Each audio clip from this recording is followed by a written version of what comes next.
Afternoon, guys. Hiya. Welcome to story time. We're reading The Creakers by Tom Fletcher. Okay. Is he from Busted or McFly? I need someone to tell me. I can't remember which boy band he used to be in. Can you find out which boy band he used to be in? Also, I'm a bit excited. Um, I got my new book today. Stephen Fry's mythology. Okay, mythos, should I say. All about Greek mythology. I got a bit carried away, a bit of retail therapy during lockdown to try and cheer myself up. And also bought his second one as well, Heroes. He's actually got another one out called Troy, which I might have to get as well. But I'll read those first to see how I get on. But anyway, excited about them. Need a new good book. Anyway, so, and I'm enjoying this. This is another good one. This came with them. Although they came a bit later. These guys. Really good bookshop. Okay. Anyway, Tom Fletcher, The Creakers. Let's go. Okay, this isn't the next chapter, but just wanted to check you are all right. I know it's a bit spooky, but trust me, it all works out in the end. At least I think it does. Maybe. Actually, I can't quite remember what happens. It might get really, really scary. I guess we'll just have to keep on going until we find out. Good luck. Chapter 2. The Goodbye Note. The children all looked at Lucy, waiting to be told what they should do next, and wondering if she had any more cereal. I wish I had the answers for you all, Lucy said, apologetically. And more cereal, but I'm afraid I have no idea what to do, and you've eaten all the snacks I've got. A bunch of little kids started crying. Some of the older kids cried too. They asked me not to write that in this book, but I'm going to anyway, just so you know how bad it was. Wouldn't you cry if there was no more cereal left, especially on the day your mum and dad went missing? Think, Lucy, thought to herself. I'm trying to think, but you keep talking, Lucy thought back. Her mind was quiet for a moment, but all she could think of was how much she wished they taught you at school what to do if you ever woke up and discovered that your mum had disappeared.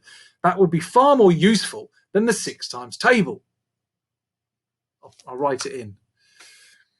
That's it, Lucy shouted suddenly, making half the room jump. What's it? Replied Norman as he unpacked a camping stove from his satchel and started preparing a full English breakfast. School! Of course, Lucy. Sorry, of course, Lucy cried. Everyone looked at her as if she'd lost the plot. We need to go to school, she repeated. First you want to watch the news, now you want to go to school.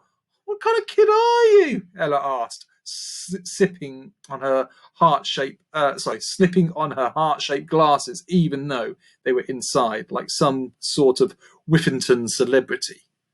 The kind who wants to find out what's going on and get our parents back. I've tried the police, we've tried the television, now there's only one place left, the school, said Lucy. The crowd of watching children blinked in unison. No one really wanted to go to school, but once again, Lucy had a point. Right, I'm off. Who's coming with me? Lucy said hopefully. There was a very unenthusiastic mumble from the other kids. Yeah, all right. Suppose so. If we have to. Are you sure there's no more cereal? But my eggs aren't poached yet, said Norman, looking at his stopwatch. Lucy ignored them all and climbed over their heads and disappeared out of the room. A few minutes later, she bounded back in wearing her school uniform, looking ready for a normal school day. What are you wearing that for? Scoffed Ella, peeping over her shades. If the teachers are at school, then I can't show up in my dressing gown and expect them to take me seriously, Lucy said. She felt her cheeks flushed hot with embarrassment as the room stared at her, but Lucy wasn't the sort of kid who skipped school, nor did she turn up to class wearing her nightwear.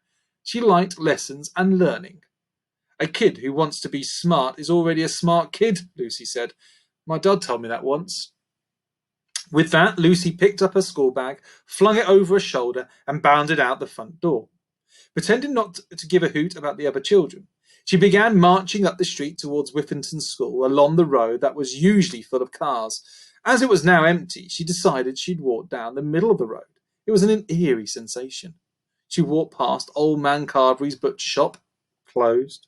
She walked past Witherton Library, closed. She walked past Scrummy McScroodle's Sweets and Stuff, closed, closed, closed. Whiffington was a ghost town. Suddenly, Lucy heard footsteps behind her. She whipped round. To her surprise, she saw the crowd of children from her living room following her down the middle of the street. More children were following them. Others were jogging up the pavement, and kids had started filing out of their houses. And here they are. I don't know if you can see that. The sun's can't moan about having a glorious day out there, but it's quite hard when you've got the sun in your face. There you go. There she is! Lucy heard children whisper. Oh, there she is! Lucy heard children whisper. The girl who wants to go to school. She knows what to do. She's the one in charge. In charge, Lucy thought. Why on earth am I in charge? But before she could question it, the bunch of kids closest to her started nudging her along, forcing her to keep going. To lead them all to school. What's the jiggins? Lucy said. Hang on, just a tick. And at that, the children stopped. First of all, I'm not in charge, said Lucy. The children stood still, waiting to hear a second of all. Second of all? Lucy hadn't thought of a second of all. Second of all, we're already late, so we better get a move on. She licked her hand, slicked her fringe over to one side and marched on towards the school, with her new army of children still in their pyjamas and slippers, following closely behind. Some of the little ones even dragging their favourite teddy along for the adventure. Lucy suddenly felt a sense of achievement. They were taking control. Things were about to get better, or so she thought. The muffled sound of fluffy zippers stomping over pavement filled the air as they walked towards the school. Surely there would be grown-ups there who could help. But when they arrived at the large iron gates of the Whiffington School, Lucy stopped dead in her tracks, causing everyone to bump into each other behind. I'm really sorry that you followed me here, but the school gates are locked, Lucy said, lifting up the big metal padlock so that everyone could see. Then she peered through the bars of the gate, looking for any sign of life. But the windows of the school were dark and cold. No grown-ups were there today. Lucy gulped as hundreds of faces stared disappointedly at her. So well, now, what do we do? A little voice cried out. I don't know, replied Lucy, feeling awful that she'd let everyone down. If only I had a pin. I got my lock-picking badge, you know, said Norman proudly, pointing at it. Where have all the grown-ups gone? Ella whined. I don't know that either, said Lucy. I believe they may have gone due east, said Norman, checking his compass against the position of the sun. Why is this happening? The children cried. I don't know, Lucy yelled, feeling a lump rising in her throat. I don't know what's happening, why it's happening, where the grown-ups have gone, or when they're coming back. I just woke up like everyone else and found that my mum was missing. That's all. I don't have the answers. I'm just a kid like you. Everyone let out a long disappointment. Sigh. The younger kids hugged their teddy bears at the bottom lip started trebling. They had all hoped that Lucy would be the one of those super smart kids they'd all seen in the movies. You know, those movies where things go wrong and somehow there's always that one kid who knows how to sort it out. What they didn't realise was that Lucy Dunstan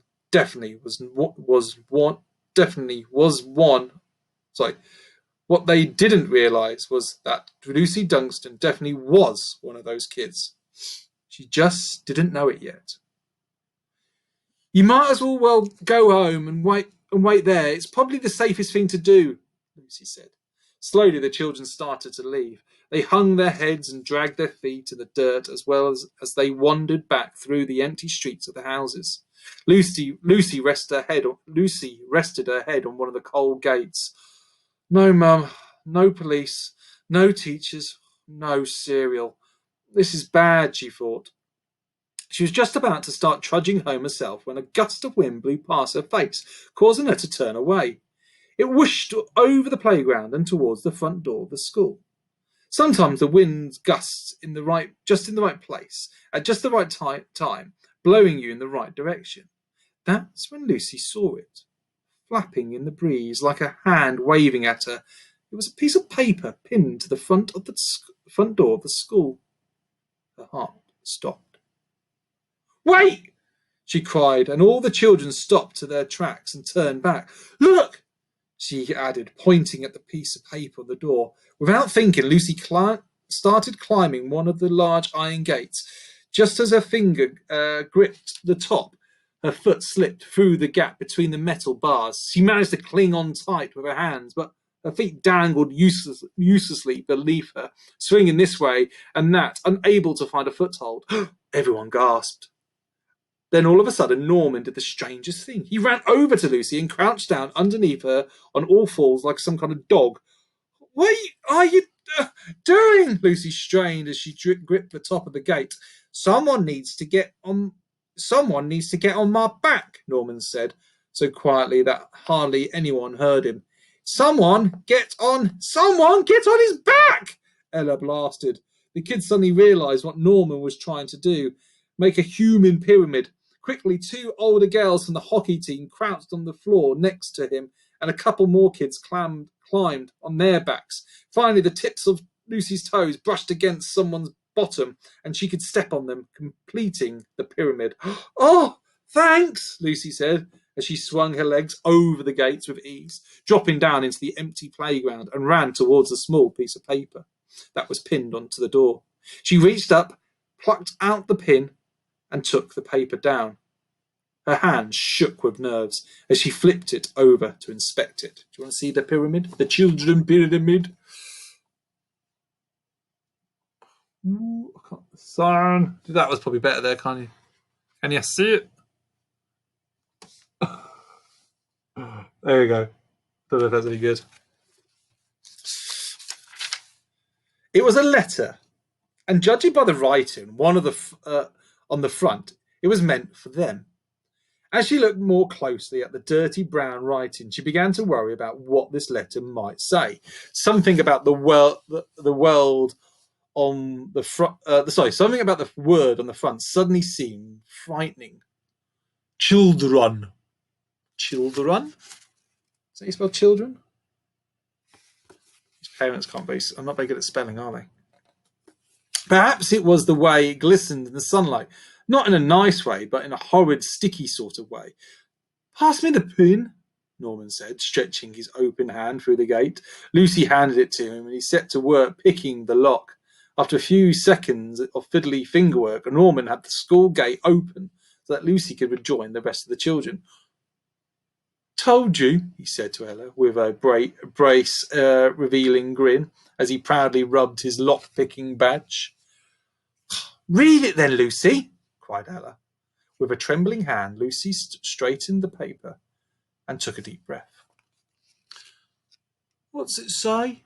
Norman asked, pulling a pair of reading glasses out of his scout uniform pocket. In the same dirty brown writing was this: "Dear children, we have gone away forever. Sorry, have fun. From the grown-ups. P.S. Don't worry about cleaning up after yourselves." That's it. See that? Everyone was silent. The grown-ups had gone away forever. The children were alone. No grown-ups to watch over them. No grown-ups to tell them what to do. No grown-ups to stop them doing whatever they wanted. Lucy nervously lowered the letter as the crowd of children burst into celebration, cheering and high-fiving. It was their town now! "I've got a very bad feeling about this," Lucy said to herself. "Me too," said Norman, who Lucy hadn't noticed, was standing beside her, reading the letter over her shoulder. "This is the best day ever!" cried Ella's voice from deep within the joyous crowd. You see, that chapter wasn't scary, was it? Imagine a world where there were no grown-ups telling you, don't eat 12 chocolate bars, and don't sit closely to the telly, and don't climb out the window of that 4-story building. Just imagine that. What would you get up to if there were no grown-ups around? Ooh, this will make a good chapter. Let's see what Lucy did, and we'll find out tomorrow. Oh, what would you do? What would you do if no adults were about? Dare I ask? Send me a message. What would you do? Don't know. Let's not think about it. All right, have fun. See you tomorrow. Bye.